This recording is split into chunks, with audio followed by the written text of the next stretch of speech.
युद्ध का दूसरा चरण शुरू हो चुका है। रूस की सेना चुन चुनकर यूक्रेन के सैन्य ठिकाने तबाह कर रही है। साथ ही उसके निशाने पे कई बड़े शहर हैं जिस पर वह संपूर्ण कब्जा करना चाहता है। एक इंटरेस्टिंग बात पिछले कुछ दिनों में हुई है कि रूस की सेना ने यूक्रेन के शहर लवीव पर नया मोर्चा खोल दिया। अब लवीव कहां आता है? आप देखिए, लवीव आता है पश्चिमी यूक्रेन में। अब तक रूस का कॉन्सेंट्रेशन यहां पर है, दक्षिण पूर्वी यूक्रेन में। इन शहरों पर तो अभी भी हमले चल रहे हैं और मारियुपोल पर वो कब्जा करना चाहता है। लेकिन लवीव की बात क्यों?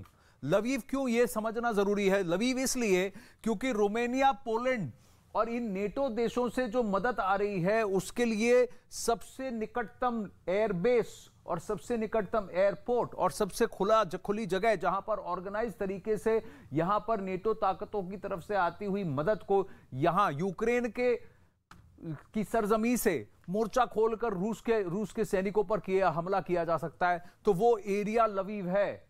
तो जब तक लवीव के एयर बेसिस और यहां पर बमबारी कर यहां की सड़कों को खराब नहीं किया जाएगा, तब तक ये नेटो से आ रही मदद जो यहां लवीव पहुंच रही थी उसको रोकने के लिए, उस पर बाधा डालने के लिए और उस पर अंकुश डालने के लिए लवीव पर हमला हो रहा है। व्लादिमीर पुतिन पश्चिमी यूक्रेन पे कोई इंटरेस्ट नहीं रख रहे हैं, लेकिन यह हमला इसीलिए हुआ है, उनका इंटरेस्ट यहां है। ये लुहांस्क, डोनेट्स्क, मारियुपोल, वोल्गोनाखा और यहां खरसान, इस लाइन को तो वो खींचना ही चाहते हैं। इसको तो वो तोड़कर रहेंगे, ये वो मान चुके हैं, क्योंकि वो ब्लैक सी यानी काला सागर को सीधा रूस से सड़क के मार्ग से जोड़ना चाहते हैं। और यहां पर मारियुपोल एक बहुत इंपॉर्टेंट पोर्ट, बंदरगाह है, वो भी सी ऑफ आजराव में। तो सी ऑफ आजराव और काला सागर और ये रहा क्रीमिया, इस पर अगर पूरी तरह से वो कब्जा चाहते हैं तो खार्किव से लेकर खरसान तक वो लकीर खींचेंगे। तो इसीलिए यहां पर इंटेंसिटी उन्होंने बढ़ाई है और लवीव पर नेटो से आ रही मदद के मद्देनजर उन्होंने वहां पश्चिमी यूक्रेन में भी मोर्चा खोला। अब यूक्रेन की राजधानी कीव पर कब्जे की नाकाम कोशिश के दौरान रूसी सैनिकों ने जमकर तबाही मचाई। इसी दौरान रूसी फौज ने वेलेका देमेरका में एक कोल्ड ड्रिंक प्लांट को तबाह कर दिया।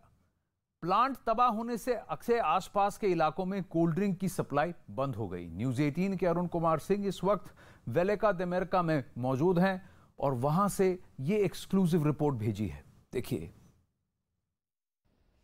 मैं इस वक्त यूक्रेन के वेलिका दिमिरका इलाके में हूं।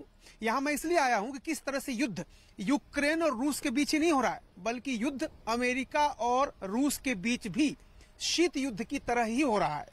मैं इस वक्त एक मल्टीनेशनल कंपनी के सामने हूं जो शीतल पेय बनाती है, कोल्ड ड्रिंक बनाती है, और वो कंपनी अमेरिका की है। पूरी दुनिया के लोग कोल्ड ड्रिंक पीते हैं इस कंपनी का।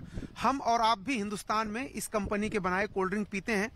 लेकिन इस कंपनी को किस तरह से रूस ने एयर स्ट्राइक के जरिए तबाह किया है, उसकी तस्वीरें देखिए। ये जो प्लांट है, इस प्लांट का ऑपरेशनल हिस्सा जो था, बाकी लॉजिस्टिक का हिस्सा है उसको तो छोड़ दिया, लेकिन ऑपरेशनल हिस्सा जहां कोल्ड ड्रिंक तैयार होता था उसके 3 बड़े टैंक थे और तीनों बड़े टैंक यहां पर तबाह कर दिए गए हैं। उनके ऊपर हवाई हमला किया गया है और ये हिस्सा पूरी तरह से ध्वस्त कर दिया है रूस के एयर स्ट्राइक में। तो ये अमेरिका का प्लांट है, अमेरिका की मल्टीनेशनल कंपनी है जो यूक्रेन में उसने ये प्लांट लगाया था।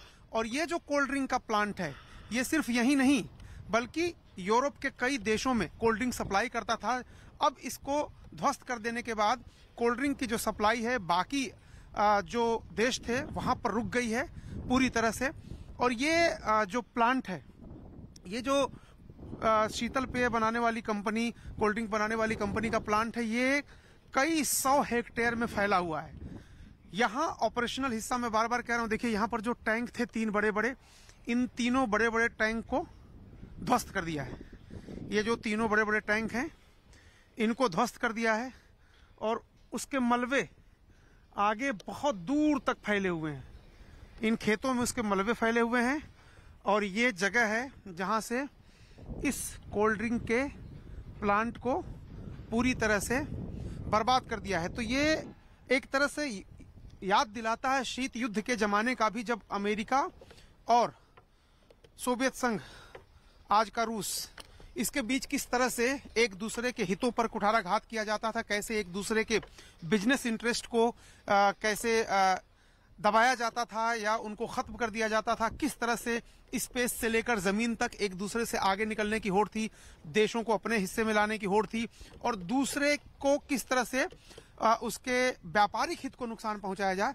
तो वो जो तस्वीर है यहाँ पर आपको इस कोल्ड ड्रिंक फैक्ट्री में दिखाई दे रही, जब रूस के फाइटर जेट्स ने आकर के यूक्रेन की इस फैक्ट्री को जो कोल्ड ड्रिंक बनाती है उसको पूरी तरह से बर्बाद कर दिया है। इस वक्त की बड़ी खबर आ रही है, रूस यूक्रेन युद्ध से जुड़ी बड़ी खबर। उसके साथ ही भारत के पास पाकिस्तान से खबर, चीन से खुफिया जानकारी मांगी गई है, वायुसेना से जुड़ी जानकारी मांगी गई। इस वक्त की बड़ी खबर, सूत्रों के हवाले से बहुत बड़ी खबर आ रही है। न्यूज 18 के संदीप बोल की यह खबर है कि पाकिस्तान की साजिश जिसका पर्दाफाश हुआ है, भारत के खिलाफ पाकिस्तान की साजिश का पर्दाफाश हुआ है। पाकिस्तान ने भारत के बारे में चीन से खुफिया जानकारी मांगी और वो भी वायुसेना से जुड़ी जानकारी मांगी है। सूत्रों के हवाले से ये बड़ी खबर है कि पाकिस्तान चीन से भारत के खिलाफ इंफॉर्मेशन की मांग कर रहा है और एक साजिश का पर्दाफाश हुआ है। संदीप बोल की ये खबर है, भारत के खिलाफ पाकिस्तान की साजिश का पर्दाफाश हुआ है। न्यूज 18 के संदीप बोल की ये खबर। संदीप बोल से फोन पर जुड़ने की कोशिश करेंगे। ये किस तरह की साजिश रची जा रही थी संदीप? क्या इंफॉर्मेशन मांग रहा था पाकिस्तान चीन से भारत की वायुसेना के बारे में?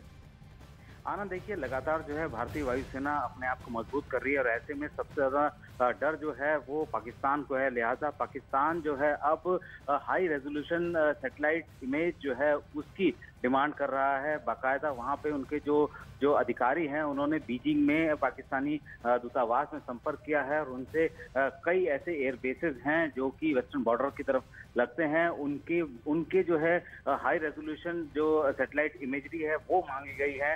और यहाँ तक कि कई सारे ऐसे लोकेशंस है जहाँ पे कि नॉर्मली मूवमेंट होते हैं इंडियन एयरफोर्स के या उनके जो प्लेटफॉर्म्स के, उन पर कड़ी नजर रखने के लिए जो है अब चीन से जो है वो इमेजरी मांगी जा रही है, क्योंकि चीन के सैटेलाइट जो है वो बहुत अंदर तक जो है इन सब चीजों पर नजर रखते हैं। लिहाजा अब ये कहा गया है पाकिस्तान की तरफ से उनके एम्बेसी को कि ज्यादा से ज्यादा ऐसी तस्वीरें दी जाएं और जल्द से जल्द। जी, साजिश का तो पर्दाफाश हुआ है, लेकिन पाकिस्तान पहले चीन से पूछ ले कि हमारे देश में यानी पाकिस्तान में ही चीनी कितना घुस चुके हैं, उसकी सैटेलाइट इमेजरी दे दें। उनको तो वो भी नहीं पता है। अखाड़ा में लेंगे एक छोटा सा ब्रेक।